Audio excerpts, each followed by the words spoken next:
It is heaven. I've only had it from this place, so I don't know how it is everywhere else, but this one, oh my God. My fiance gets protein shakes, and they come with the protein shakes. He actually gets like a monster-sized protein shake almost every day. But so I'm just filing the tops of my nails. I don't like this sound, but some people do. So I'll just file all the tops. So anyways, he gets a protein shake almost every day, which is a huge expense, but you know, me and my expenses aren't, they're a little crazy too. But I did get a NutriBullet, and I have been making pretty decent protein shakes with that. I got the NutriBullet at Walmart on sale for $30, and then he got some protein powder. And I've just been putting like my nails are crap from doing fake nails all the time, but I don't care because I used to get like professional nails, and they were just as messed up, if not more messed up. So it is whatever, not a big deal to me. So I've been putting like, you know, ice and protein powder, almond milk, and a little yogurt, Greek yogurt, and then he likes like peanut butter and like cocoa powder, and it's called a peanut butter cup smoothie. I am not the biggest fan of peanut butter, so I don't put that in mine. Mine are just and then oatmeal, and mine's I'm trying to go more gluten-free because I'm not supposed to be having gluten. So mine are just basically all that, except there's no chocolate or peanut butter in it. What's really good, and what I used to make was one with, it was yogurt, almond milk, vanilla yogurt, vanilla almond milk, banana, blueberry, and gluten-free oats. That was it. But oh my God, it was amazing. I need to start making that one again. Who knows what groceries we'll be able to get though. It's kind of hit or miss. So now I just file like a buff. I mean, ruin your nails basically. I don't try to get like where I've already buffed up here from having my nails done, but all that new growth, I just kind of make it rough.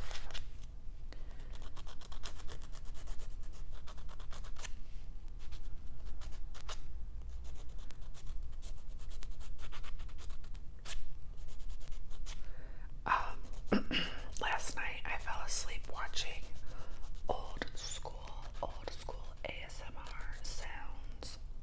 She is amazing. She has like the most, well, she does true crime, but she also does role plays. And I've been getting back into my true crime ASMR, so she has a bunch of those, and she just has like the most, I'm not articulate at describing whispers. Like I was never articulate at describing wine either. But she's got like a really comforting, almost like sing-song whisper or soft-spoken. I don't know. You have to listen to her. You'll love her. If you like true crime. If you don't, she also has role plays. But I have been watching the true crime. And yes, is it messed up that true crime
Smashing Diva, their own site, and get it.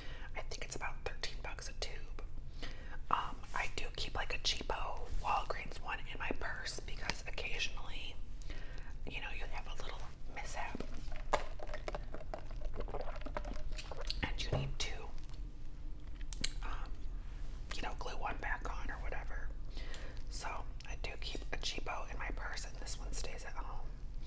And you want to, like, normally right now I would go rinse my nails and let them dry and stuff, but I'm just gonna kind of dust them off.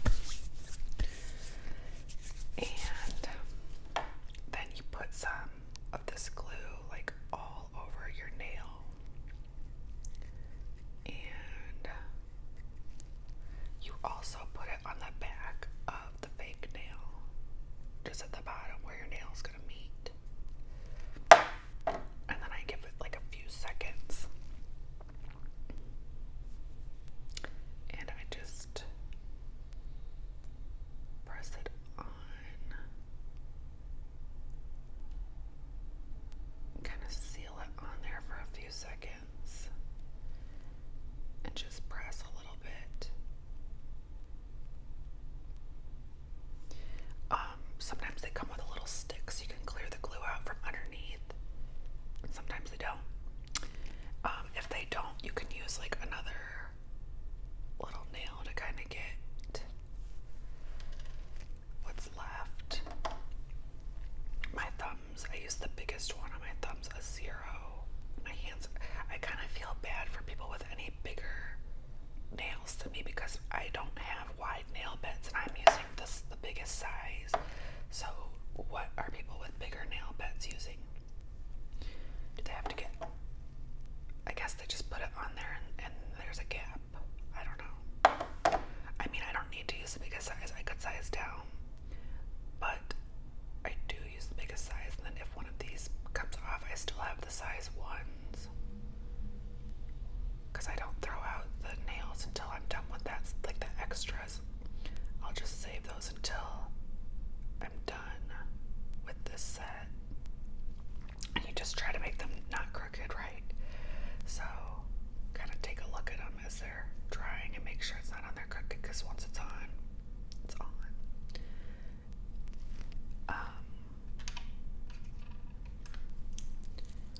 So essentially that is all there is to it. The glue kind of turns white, the clumps, but they'll like fall off after a day or two, like the globs, if you don't like get it all off.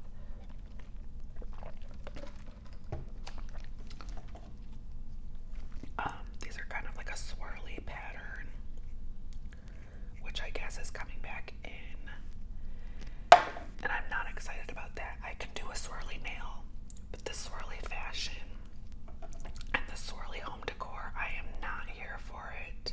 I hope it passes over like a bad storm. Come on, guys, who looks good in swirly fashion? That just makes everything, every little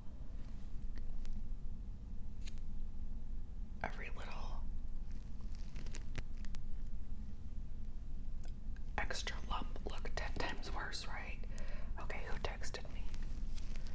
Oh, my grandma. You guys, my grandma was in the hospital the other day. She's fine, but they had adjusted her blood pressure meds, and she got like really dizzy, I think, and I was out of town. Well, I was out of town for work, and I got a text, and of course I was like, ugh. But she always errs on the side of caution, which I would prefer. So she was fine. She is back home and doing well. I think they adjusted her meds, and I don't know much about blood pressure meds, but I think my mom had high blood pressure too, so I should probably keep an eye on mine. I heard once you go on the meds, though, you can't get off, so it's kind of important to try to avoid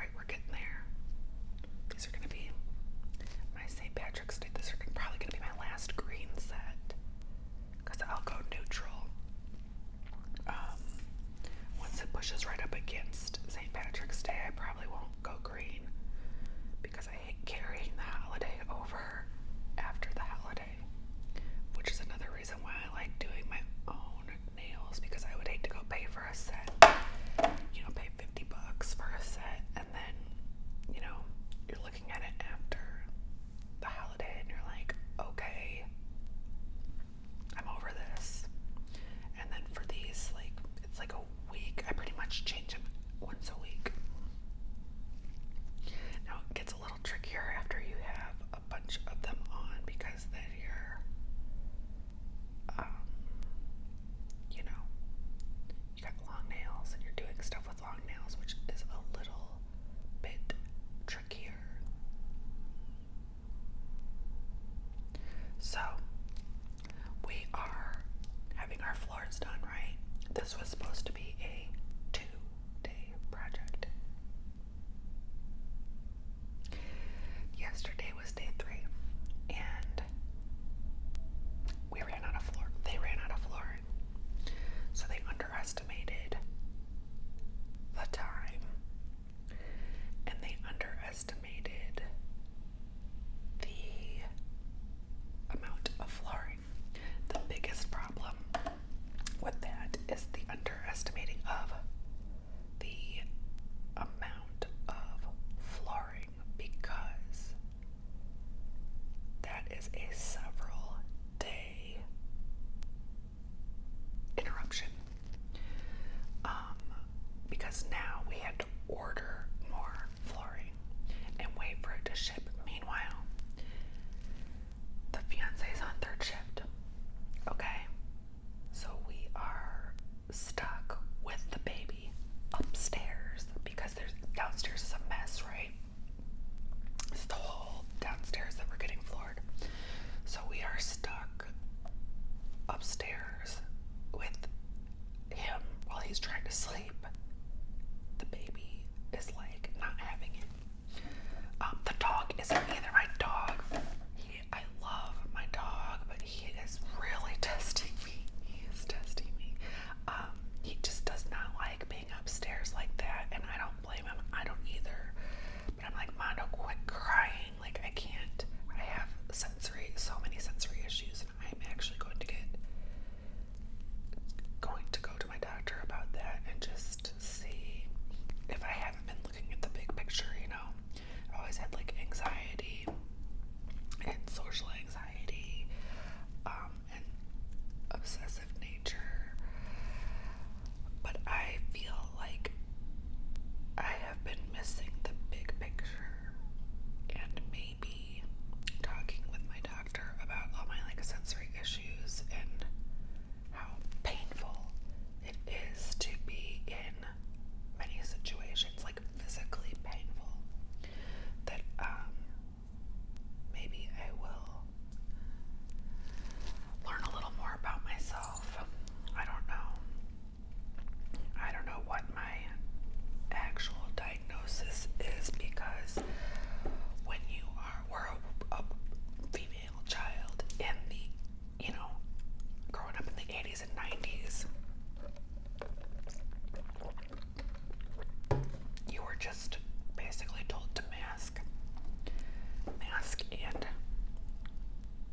mimic and buck up, and that you're being too sensitive, which is really, really sad. It is sad. I'm almost scared, once I start getting into this, that I'm going to have some resentments,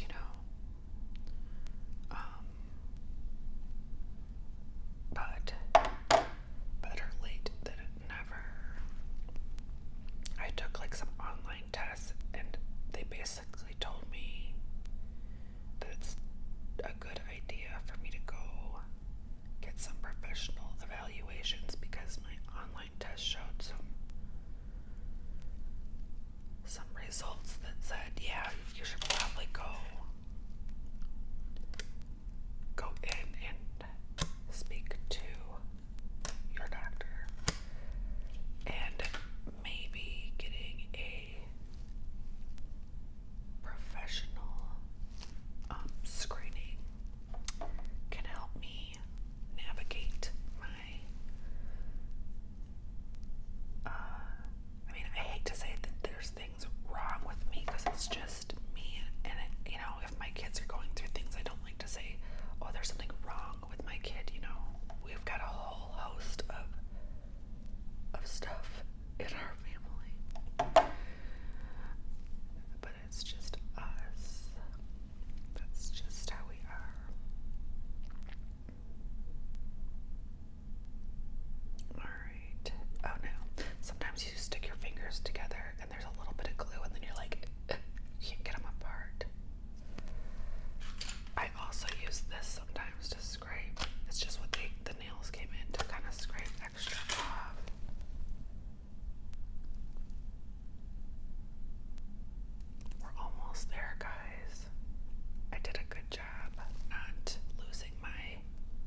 sometimes in the shower I just start they're kind of damp, and I just start like edging my way in on them and just throw them. I just throw them out on the bathroom rug until I'm out of the shower and I can toss them in the trash. But technically you're supposed to soak them in acetone, and then you can use dental floss. I hate to suggest more plastic waste on top of this plastic waste, but the dental tools that have the handle on them, if you get that on there and kind of, shimmy it off, that's a really good tool. Just try to reuse it if you're trying to conserve plastic. Do they make a dental tool that is like that you can just load floss onto yet? They should. They should do that. So that essentially is how I do my press-on nails. Now these aren't as thick as I prefer my nails. What's odd too is like these long, ridiculously long nails, they last on me longer than the short ones. I don't know